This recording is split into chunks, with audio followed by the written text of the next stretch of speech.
నమస్తే, welcome to four sides TV news బ్లేస్ బులెటిన్ల ముందుగా హెడ్లైన్స్ చూద్దాం. పోలవరం ప్రాజెక్టును పరిశీలించిన అంతర్జాతీయ నిపుణులు 4 రోజుల పాటు ప్రాజెక్టు నిర్మాణ ప్రాంతంలో పర్యటన.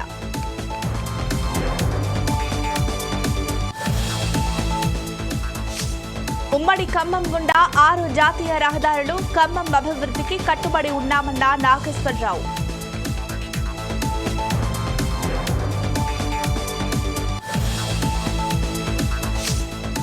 కూటమి ప్రభుత్వంపై ప్రజలు హర్షం వ్యక్తం చేస్తున్నారు. అజెండా అభివృద్ధిపై అధికారులతో సత్యనారాయణ సమీక్ష.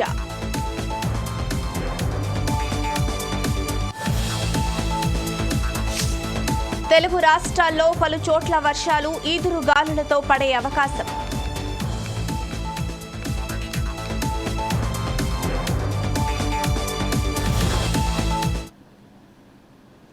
బులెటిన్లోకి డీటెయిల్స్ చూస్తే అంతర్జాతీయ నిపుణుల బృందం పోలవరం ప్రాజెక్టు వద్దకు చేరుకుంది. డయాఫ్రామ్ వాల్, స్పిల్ వే వంటి ప్రధాన నిర్మాణాలతో పాటు ఎగువ దిగువ కాపర్ డ్యాంలను పరిశీలించారు. వారు 4 రోజుల పాటు ప్రాజెక్టు నిర్మాణ ప్రాంతంలో పర్యటిస్తారు. ఒక్కో రోజు ఒక్కో విభాగాన్ని పరిశీలించి ప్రభుత్వానికి పూర్తి నివేదిక అందజేయనున్నారు. ఈ నివేదికను బట్టే పనులపై నిర్ణయం తీసుకోనున్నట్లు తెలుస్తోంది.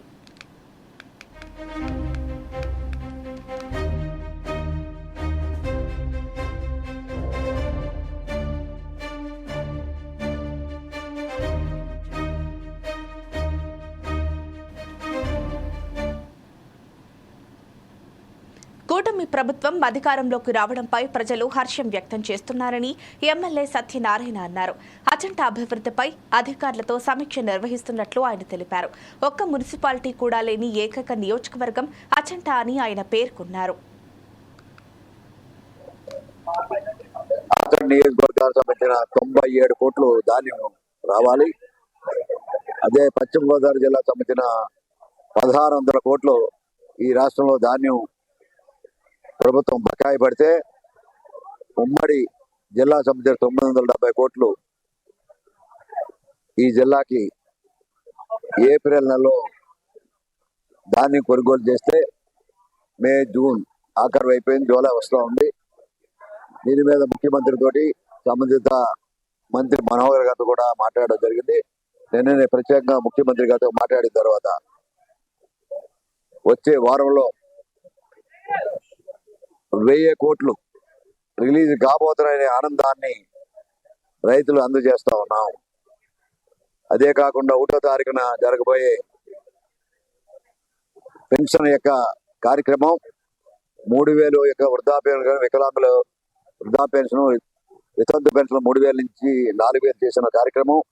దానికి కూడా రెట్రాక్టివ్ ఆస్పెక్ట్ 3 నెలల నుంచి ఎలక్షన్ ముందు నుంచి కూడా మేము హామీ ఇచ్చాం కనుక 4+3 7,000 రూపాయలు రేపు 1వ తారీఖున వారికి అందజేయదలుచుకున్నాం. అదే కాకుండా వికలాంగులకు సంబంధించిన 3,000 రూపాయల పెన్షన్ 6,000 చేశాం. వారికి కూడా 3 నెలలకు సంబంధించిన 3,000 రూపాయలు కూడా దాంట్లో జమ చేసి ఇవ్వబోతున్నాం. అనేక పెన్షన్లు 5,000 నుంచి 10,000 అయినాయి, 10,000 నుంచి 15,000 కూడా అయినాయి. వారికి కూడా వివిధ వర్గాలకు సంబంధించిన పెన్షన్లు కూడా 1వ తారీఖు జరగబోతుంది. రేపే దీని సంబంధిత నియోజకవర్గ స్థాయిలో రేపు అధికారులు, ప్రజాపతులు, అన్ని పార్టీల యొక్క ప్రజాపతులు ఎవరైతే అధికారులు ఉన్నారో, మండల ప్రజా పరిషత్ అధ్యక్షులు కానీ, జడ్పీటీసీలు కానీ,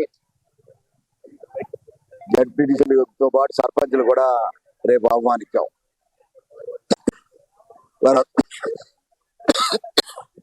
వారందరూ కూడా స్వాగతం. అధికారులు ఈ సభా కార్యక్రమంలో, ఇది అధికార కార్యక్రమం.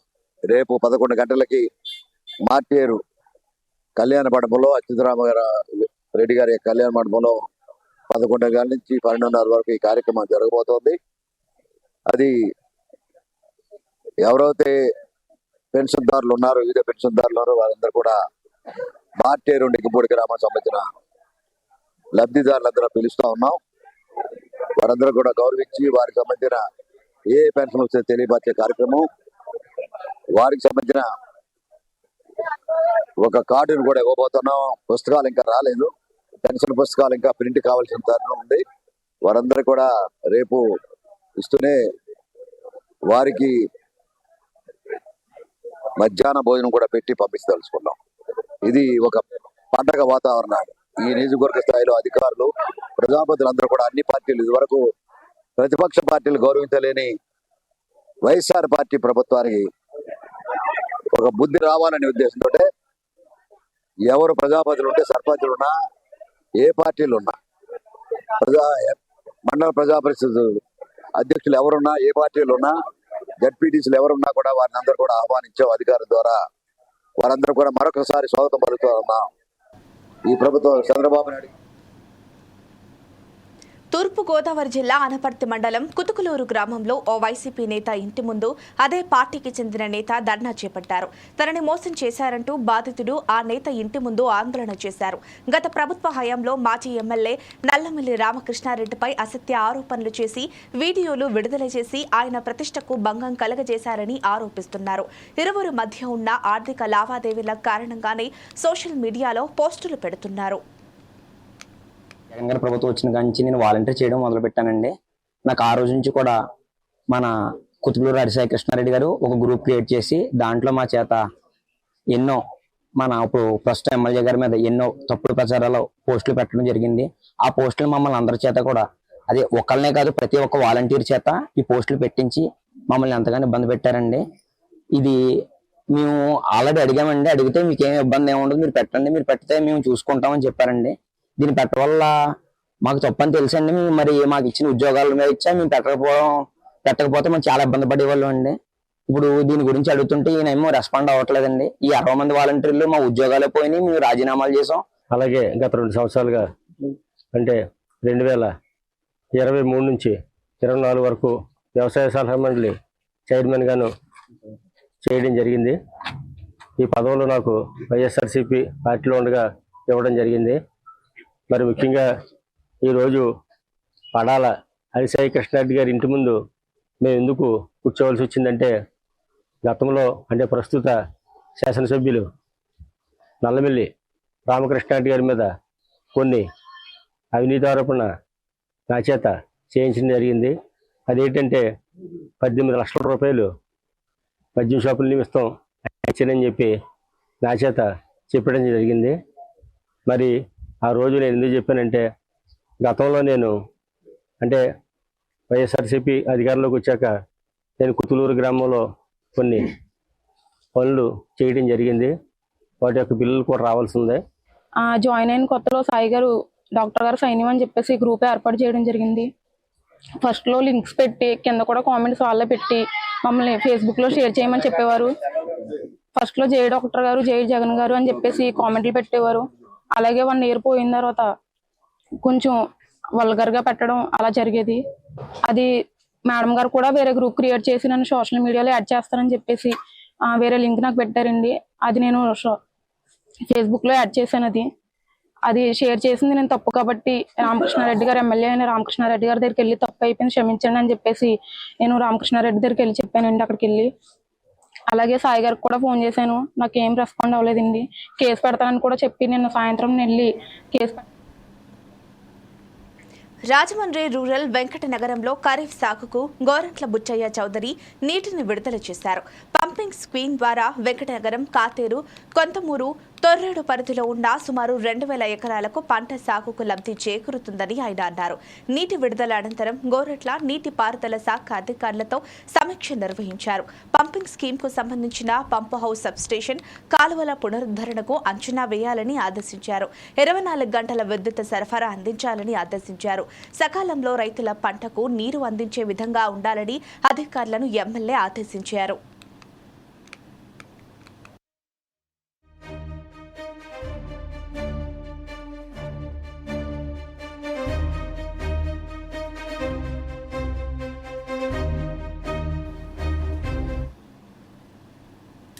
ఉమ్మడి ఖమ్మం జిల్లాలో 655 కోట్లతో ఈ సంవత్సరం national highway authority of India 6 జాతీయ రహదారులను మంజూరు చేసిందని వ్యవసాయ శాఖ మంత్రి తుమ్మల నాగేశ్వరరావు తెలిపారు. శనివారం ఖమ్మంలోని తన క్యాంపు ఆఫీసులో తుమ్మల మీడియాతో మాట్లాడారు. సీఎం రేవంత్ రెడ్డి ఢిల్లీ వెళ్లినప్పుడల్లా స్వయంగా కేంద్ర మంత్రుల దగ్గర లిస్టు పెట్టి గతంలో ఉన్న ప్రతిపాదనలను కొత్త ప్రతిపాదనలను కలిపి మంజూరు చేయిస్తున్నారని తెలిపారు.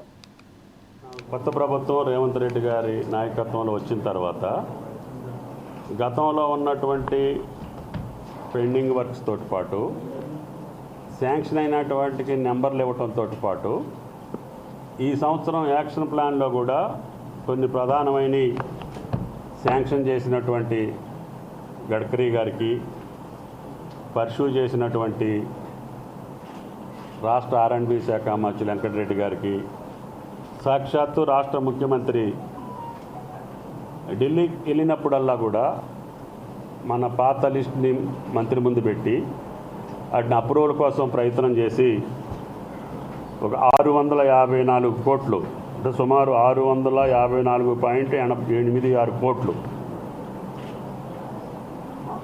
6 రోడ్లు శాంక్షన్ తీసుకోవటం జరిగింది ఈ సంవత్సరం యాక్షన్ ప్లాన్లో. ఈ 2-3 నెలల్లో వాటిని DPR తయారు చేయాలి. తర్వాత టెక్నికల్ శాంక్షన్ తీసుకొని టెండర్లు పిలవాల్సిన అవసరం ఉంటుంది.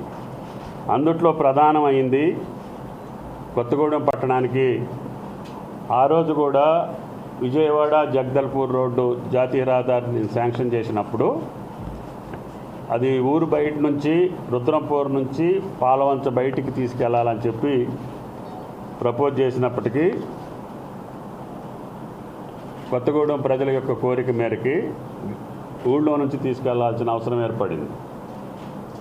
అది ఇప్పుడు ఈ రోజుల్లో ట్రాఫిక్ని బట్టి ఇన్కన్వీనియన్స్ ఉందని చెప్పి బైపాస్ రోడ్డు అడిగాం. అనిశెట్టిపల్లి నుంచి ఇటుపక్క ఒక బైపాస్ మొదలుపెట్టి కొత్తగూడెం తిరిగేసుకొని మళ్ళీ పాలవంచ అవతలకి వెళ్తుంది. అది మొత్తం 25 కిలోమీటర్లు. అంటే ఇల్లెందు రోడ్డుకి, ఇటు తల్లాడ రోడ్డుకి, తల్లాడ నుంచి కొత్తగూడెం పోయే రోడ్డుకి, అటు నుంచి వచ్చి జాతీయ రహదారి పెనుబేలు నుంచి వచ్చే రోడ్డుకి, మళ్ళీ అది దాటుకొని మళ్ళీ వెళ్ళి జాతీయ రహదారిలో కలుస్తుంది. అంటే కొత్తగూడెం పట్టణానికి వెళ్లకుండా ఇల్లెందు వెళ్ళేవాళ్ళు కానీ, అటు పెనుబెల్లి విజయవాడ వెళ్ళేవాళ్ళు కానీ, తల్లాడు వచ్చేవాళ్ళు కానీ, అటు మళ్ళీ తిరిగి భద్రాచలం వెళ్ళాలంటే కూడా కొత్తగూడెం వెళ్లకుండా, ఊళ్ళోకి వెళ్లకుండా ఒక రోడ్డు ప్రపోజ్ చేసాం. 450 కోట్లు 25 కిలోమీటర్లు. అది ఈ సంవత్సరం యాక్షన్ ప్లాన్లో అప్రూవ్ చేశారు. వెంటనే అధికారులకి 2-3 నెలల్లోనే DPR తయారు చేసి కేంద్రానికి పంపించమని చెప్పడం జరిగింది. పంపించగానే వాళ్ళు టెక్నికల్ శాంక్షన్ ఇస్తారు. ఇచ్చిన తర్వాత టెండర్స్ బిల్స్ వర్కౌట్ చేస్తారు. రెండోది వచ్చి ఇది Yugandhar 365 missing link Kodad road junction నుంచి అదొక్కటి మిస్ అవుతుంది. అమరావతి రోడ్డు ఏమో కాచిరాజగూడ నుంచి కలెక్టరేట్ మీదకి వెళ్తుంది. దేవరపల్లి రోడ్డు ఏమో పొన్నెకల్లు నుంచి దంసలాపురం మీదుగా కలెక్టరేట్ మీదుగా దేవరపల్లి వెళ్తుంది. కోదాడ కొరివి కాచిరాజగూడెం దాకా వెళ్తుంది పొన్నెకల్లు నుంచి. అక్కడ నుంచి పాత రోడ్లో పడి కొరివి వెళ్తుంది. కొరివి నుంచి ఏ రోడ్డుకి కలవాలి? ఈ కాచిరాజగూడెం నుంచి లేదా మ్యాప్ ఇద్దే చెప్తా. నాగపూరు అంటే అమరావతి రోడ్డు, అది అక్కడికి కనెక్షన్ ఇవ్వాలంటే అది మన సొంత డబ్బులతో చేయాల్సి వచ్చింది. ఇది మొత్తం రింగ్ రోడ్డు ఒకసారి నేను 180 కోట్లకి అప్రూవ్ చేసి శాంక్షన్ ఇచ్చా. కానీ రాష్ట్ర ప్రభుత్వం దగ్గర ఆ రోజుల్లో 180 కోట్లు రింగ్ రోడ్డుకి అవకాశం లేకుండా పోయింది. అందుకని ఈ జాతీయ రహదారులు శాంక్షన్ వచ్చినాయి కాబట్టి దేవరపల్లి రోడ్డు కానీ, కోదాడ కొరివి కానీ, వరంగల్ అమరావతి కానీ ఈ 3 రోడ్లు వచ్చేసరికి నేనేం చేశానంటే ఖమ్మం చుట్టూ వీటిని పెట్టేస్తే ఎడు తిరిగి నీకు కాచిరాజగూడెం నుంచి ఇది ఈ ఎర్రమార్క అది మనం సొంతంగా చేసుకున్నా సరిపోద్దని అట్లా పెట్టాము.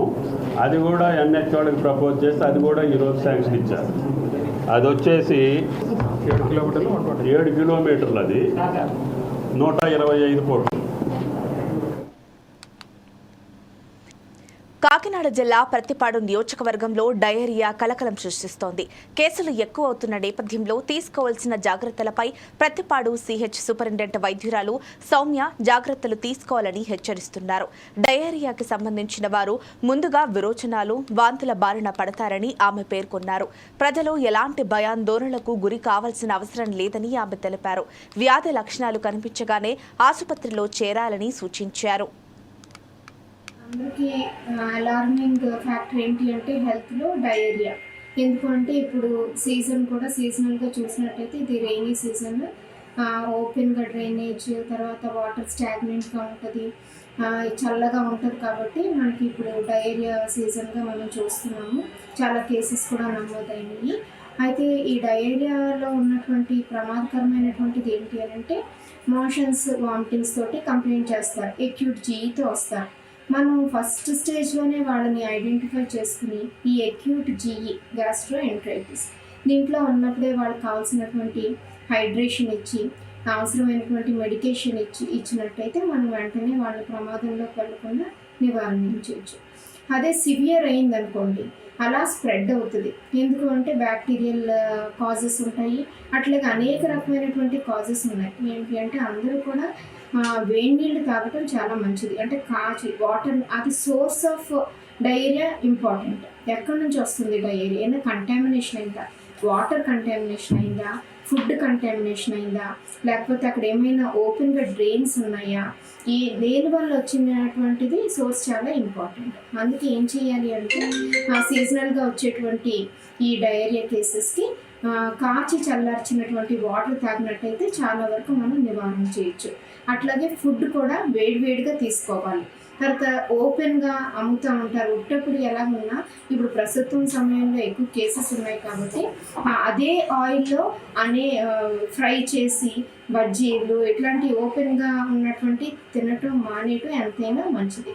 తర్వాత ఎవరైనా ఒకవేళ కానీ డయేరియా కేసెస్ ఐడెంటిఫై చేస్తే ఇమ్మీడియట్గా డాక్టర్ దగ్గరికి 1-2 మోషన్స్ అవగానే 1-2 వామిటింగ్స్ అవగానే డాక్టర్ని సంప్రదించినట్టయితే దానికి హైడ్రేషన్ ఇస్తారు.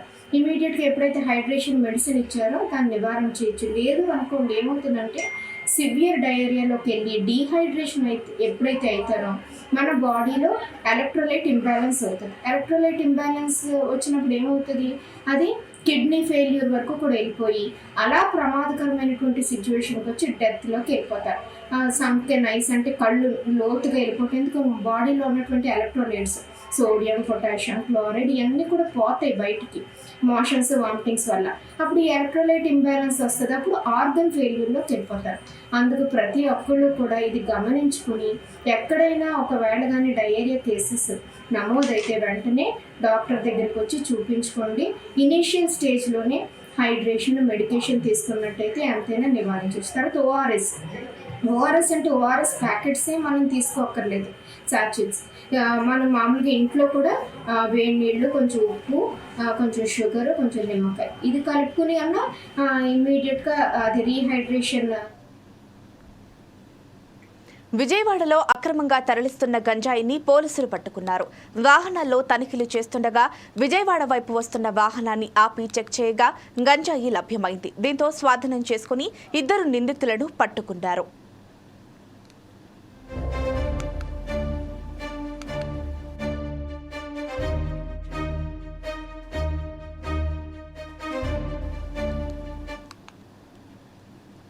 నెల్లూరు జిల్లా మర్రిపాడు మండల కేంద్రంలోని స్థానిక ఎస్సీ హాస్టల్ అత్యంత దారుణ పరిస్థితుల్లో దర్శనమిస్తున్నాయి. మరమ్మతులు లేక స్వచ్ఛత ప్రమాణాలు పాటించకపోవడంతో విద్యార్థులు చేరేందుకు అంతగా ఆసక్తి చూపడం లేదు. శిథిలావస్థకు చేరుకోవడంతో విద్యార్థులు ఇబ్బంది పడుతున్నారు. అధికారులు తక్షణమే స్పందించి హాస్టల్ను అభివృద్ధి చేసేందుకు కృషి చేయాలని విద్యార్థులు కోరుతున్నారు.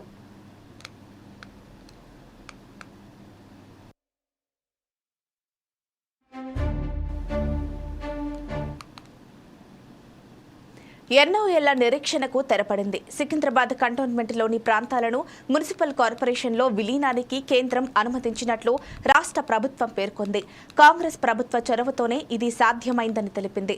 సీఎం రేవంత్ ఆదేశాలతో మార్చి 6న కేంద్రానికి లేఖ రాస్తే సానుకూలంగా స్పందించి కంటోన్మెంట్పై అధికారాలు జీహెచ్ఎంసీకి అప్పగించినట్లు వెల్లడించింది. ఇది ప్రజా ప్రభుత్వ విజయమని పేర్కొంది.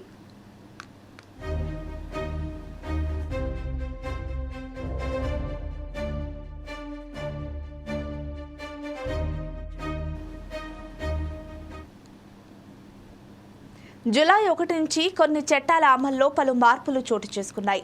అందులో కొన్ని చూద్దాం.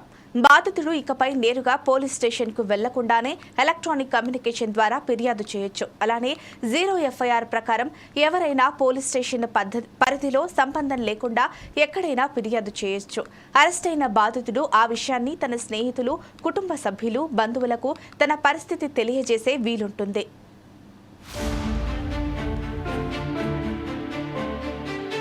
దీనివల్ల బాధితుడికి తక్షణ సాయం లభించే వీలుంటుంది. అరెస్టు వివరాలను స్థానిక పోలీస్ స్టేషన్తో పాటు జిల్లా ప్రధాన కేంద్రాల్లోనూ బహిరంగంగా ప్రదర్శిస్తారు. దీనివల్ల బాధిత కుటుంబ సభ్యులు, స్నేహితులకు ముఖ్యమైన సమాచారం తెలిపే వీలుంటుంది. కొన్ని నేరాల్లో వీడియోగ్రఫీ తప్పనిసరి వల్ల దర్యాప్తులో నాణ్యత పెరిగే అవకాశం ఉంటుంది. మహిళలు, చిన్నారులపై జరిగే నేరాల్లో దర్యాప్తు 2 నెలల్లోనే పూర్తి కావాలి. బాధిత మహిళలు, చిన్నారులకు ఉచితంగా ప్రాథమిక చికిత్స, వైద్య చికిత్స అందించాల్సి ఉంటుంది. సమ్మన్లను ఇకపై నేరుగా వెళ్లి ఇవ్వాల్సిన పని లేదు, ఆన్లైన్లో పంపించవచ్చు. మహిళలపై నేరాల విషయంలో బాధితురాలి వాంగ్మూలాన్ని మహిళా మేజిస్ట్రేట్ ఎదుట నమోదు చేయాలి. వారు లేని పక్షంలో మహిళా సిబ్బంది సమక్షంలో పురుష మేజిస్ట్రేట్ ఎదుట హాజరుపరచాలి. బాధితులతో పాటు నిందితులకు కూడా FIR కాపీ నకలను ఉచితంగా అందిస్తారు. పోలీస్ రిపోర్ట్, ఛార్జిషీట్, స్టేట్మెంట్లు, ఇతర డాక్యుమెంట్స్ 2 వారాల్లో పొందవచ్చు. కేసు విచారణ అనవసర ఆలస్యాన్ని నివారించేందుకు కోర్టులు గరిష్టంగా 2 వాయిదాలు మాత్రమే మంజూరు చేయాలి. సాక్షుల రక్షణ పథకాన్ని అన్ని రాష్ట్ర ప్రభుత్వాలు తప్పనిసరిగా అమలు చేయాలి. అత్యాచార కేసుల్లో బాధితురాలి వాంగ్మూలాన్ని ఆడియో, వీడియో ద్వారా పోలీసులు నమోదు చేయాలి. మహిళలు, దివ్యాంగులు, దీర్ఘకాల వ్యాధులతో బాధపడుతున్న వారితో పాటు 15 ఏళ్లలోపు పిల్లలు, 60 ఏళ్లకు మించి వయసున్నవారు పోలీస్ స్టేషన్కు వెళ్లాల్సిన అవసరం లేదు. వారు తాము నివసిస్తున్న చోటే పోలీసుల సాయం పొందవచ్చు.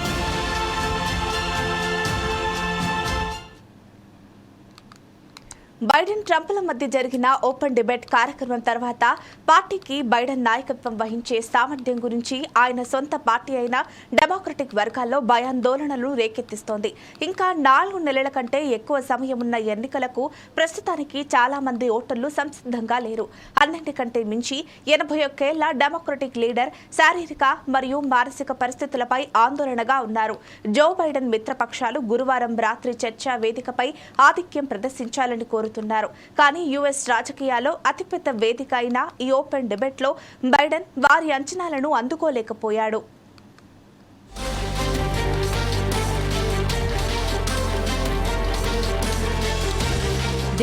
ఏళ్ల మాజీ అధ్యక్షుడు డొనాల్డ్ ట్రంప్కు వ్యతిరేకంగా పార్టీ అధ్యక్ష అభ్యర్థిగా పార్టీ అతనిని ఆమోదించగలదా అని బహిరంగంగానే డెమోక్రాట్లు ప్రశ్నించారు. నిన్న జరిగిన డిబేట్లో ట్రంప్ మాటల దాడిని ఆపటానికి జో బైడెన్ చాలా కష్టపడ్డారు. ట్రంప్ అతడిపై విరుచుకుపడ్డాడు. ఆర్థిక వ్యవస్థపై మృదువుగా, బలహీన స్వరంతో వేగంగా మాట్లాడాడు. ప్రెసిడెంట్ మరియు మాజీ ప్రెసిడెంట్ మధ్య జరిగిన మొదటి చర్చ ఇది. దీనిలో ఇద్దరు ఒకరినొకరు చెత్తగా ఆరోపించుకున్నారు. డిబేట్ సందర్భంగా పలు అంశాలపై ఇద్దరు నేతలు మాటల దాడి చేసుకున్నారు. ముఖ్యంగా సరిహద్దుల గురించి బైడెన్ తీసుకువచ్చిన పలు చట్టాలపై మాటల దాడి జరిగింది. బైడెన్ కొడుకు విషయంలో ట్రంప్ మాటల దాడి చేశారు. గన్స్, డ్రగ్స్ విషయంలో బైడెన్ తన కుమారుణ్ణి కాపాడుకునేందుకు ఎన్నో ప్రయత్నాలు చేశారు. అతడిని అరెస్ట్ కాకుండా కాపాడుకున్నారు అని ఆరోపించాడు. ఉక్రెయిన్ అంశాన్ని ట్రంప్ ప్రస్తావిస్తూ, నేను అధ్యక్షుడిగా ఉంటే ఉక్రెయిన్పై దాడులు జరిగేవి కాదు. ఈ విషయంలో బైడెన్ విఫలమయ్యారు అని ట్రంప్ అంటే, సరిహద్దుల విషయంలో ట్రంప్ తీసుకున్న నిర్ణయాల కారణంగా అమెరికా నష్టపోయిందని బైడెన్ ఫైర్ అయ్యారు.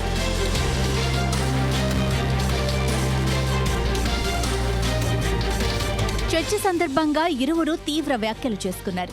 ట్రంప్ లూజర్ అంటూ బైడెన్ అన్నారు. ద్రవ్యోల్బణం, అమెరికా ఆర్థిక వ్యవస్థ అనే అంశంపై చర్చలో బైడెన్ మాట్లాడుతూ, ట్రంప్ తన హయాంలో సంపన్నులకు ప్రతిఫలమిచ్చారని, ప్రీఫాల్లో ఉన్న ఆర్థిక వ్యవస్థను తనకు అందించారని ఆరోపించారు.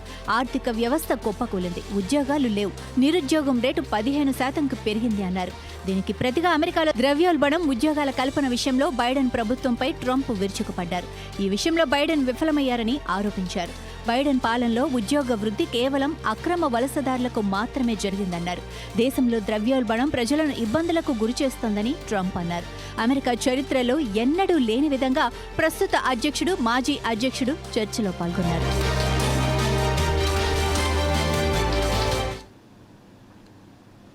మే 19న ఇరాన్ అధ్యక్షుడు ఇబ్రహీం రైసీ హెలికాప్టర్ ప్రమాదంలో మరణించిన 39 రోజుల తర్వాత నిన్న ఇరాన్లో అధ్యక్ష ఎన్నికలు జరిగాయి. ఇరానియన్లు తమ ఓటు హక్కును వినియోగించుకునేందుకు వీలుగా భారతదేశంలో 4 పోలింగ్ కేంద్రాలను ఏర్పాటు చేశారు.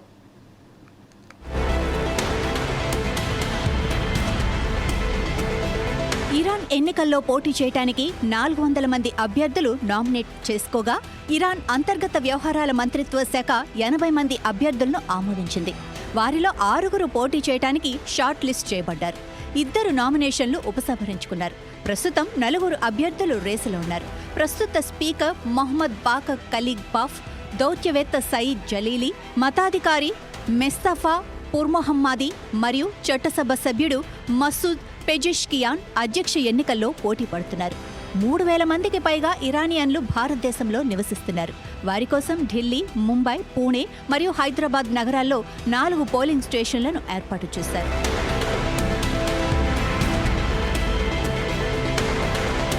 ఇరాన్లో అధ్యక్షుణ్ణి ప్రజలు డైరెక్ట్గా ఎన్నుకుంటారు. కాబట్టి మేము ఇరానియన్లందరూ బయటకు వచ్చి ఓటు వేయాలని విజ్ఞప్తి చేస్తున్నాం. జూన్ 29న ఫలితాలు వెల్లడి కానున్నాయి. ఇరాన్లో రాష్ట్రపతికి తన పదవీ కాలంలో అసహజ మరణం సంభవిస్తే 50 రోజుల్లో అధ్యక్ష ఎన్నికలు నిర్వహిస్తారు. భారతదేశంలోని ఇరానియన్లు బయటకు వచ్చి ఓటు వేస్తారని మేము ఆశిస్తున్నాం అని ఇరాన్ రాయబారి ఎలాహి అన్నారు. ఇదిలా ఉండగా ఇరాన్ షాంఘై సహకార సంస్థలో కొత్తగా సభ్యత్వం పొందింది. అస్తానాలో జరగబోయే శిఖరాగ్ర సమావేశంలో పాల్గొనేందుకు సన్నాహాలు చేస్తోంది. షాంఘై సహకార సంస్థ మరియు BRICS రెండింటిలోనూ భారతదేశం పాత్ర ముఖ్యమైనది. సమ్మిట్కు ఎవరిని పంపుతారో భారత్ నిర్ణయించుకోవాలి. ప్రస్తుతం భారత్, రష్యా, చైనాలు ప్రపంచంలోనే ప్రధాన శక్తులుగా అవతరించి కొత్త అంతర్జాతీయ వ్యవస్థకు బాటలు వేస్తాయి. వివాదాలు రేగటం మరియు ఆర్థిక వ్యవస్థలు దెబ్బతినటంతో ప్రపంచం క్లిష్టమైన దశలో ఉంది అని అన్నారాయన. ఇవి ఇప్పటి వరకు అప్డేట్స్. మరిన్ని అప్డేట్స్ కోసం చూస్తూనే ఉండండి ఫోర్ సైట్స్ టీవీ.